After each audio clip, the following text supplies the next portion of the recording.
ಮೈಸೂರಲ್ಲಿ ಕೆಲವು ಪ್ರಾಬ್ಲಮ್ ಇದೆ, ನಾನು ಇಲ್ಲ ಅಂತಲ್ಲ. ನಮ್ಮ ಸಮಾಜದವ್ರಿಗೆ ಸ್ವಲ್ಪ ಸಮಸ್ಯೆಗಳಿದೆ. ನಿಮ್ಮ ನ್ಯಾಯಾಲಯ ನಡೀತಿಲ್ಲ, ಡೆಲ್ಲಿಲಿ ನಡೀಬೇಕು ಅಂತ. ಡೆಲ್ಲಿಲಿ ಏನಾಗಬೇಕು ಅದು ತೀರ್ಮಾನ ಆಗಿದೆ, ಚರ್ಚೆ ಬೇಡ. ಅದಕ್ಕೆ ನಿಮ್ಮ ವಿಚಾರ ನನಗಿರಲಿ, ನಮ್ಮ ವಿಚಾರ ನಿಮ್ಗಿರಲಿ, ಇಷ್ಟು ಮಾತ್ರ ನನಗೆ. ಮೈಸೂರಲ್ಲಿ ಕೆಲವು ಪ್ರಾಬ್ಲಮ್ ಇದೆ, ನಾನು ಇಲ್ಲ ಅಂತಲ್ಲ. ನಮ್ಮ ಸಮಾಜದವ್ರಿಗೆ ಸ್ವಲ್ಪ ಸಮಸ್ಯೆಗಳಿದೆ. ಇಲ್ಲಿ ರಕ್ಷಣೆ ಇಲ್ಲ, ನಾಯಕತ್ವದ ಪ್ರಶ್ನೆ ಇದೆ, ಏನೇನೋ ಇದೆ, ಎಲ್ಲ ಇದೆ. ಈಗ ವಿಶ್ವ ನಮ್ಮ ಇವರು ವೆಂಕಟೇಶ್ ಅವರು ತಗೊಳ್ಕೊಂಡವ್ರೆ.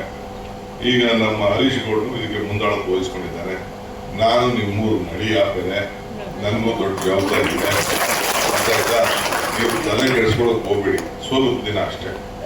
ಈಗ ಮುಂಚಿತವಾಗಿ ಚಲುವರಾಯಸ್ವಾಮಿ, ಕೃಷ್ಣೇಗೌಡರೆಲ್ಲ ಬಂದ ಹತ್ರ ನ್ಯಾಯ ಆಡ್ತಾ ಇದ್ರು, ಸ್ವಾಗತ ನ್ಯಾಯ ಆಡ್ತಾ ಇದ್ರು. ನಾನು ನೀವು ಆಡೋದು ಬೇಡ ನ್ಯಾಯ, ನಿಮ್ಮ ನ್ಯಾಯಾಲಯ ನಡೀತಿಲ್ಲ, ಡೆಲ್ಲಿಲಿ ನಡೀಬೇಕು ಅಂತ. ಡೆಲ್ಲಿಲಿ ಏನಾಗಬೇಕು ಅದು ತೀರ್ಮಾನ ಆಗಿದೆ, ಚರ್ಚೆ ಬೇಡ. ಅದಕ್ಕೆ ಚರ್ಚೆ ಆಗೋದು ಬೇಡ. ಇದು 5 ವರ್ಷದ ಸರ್ಕಾರ ಅಲ್ಲ, 10 ವರ್ಷದ ಸರ್ಕಾರ ಇರ್ತದೆ. ನೀವು ಬೆಂಗಳೂರು ಇಟ್ಕೊಳ್ಳಿ.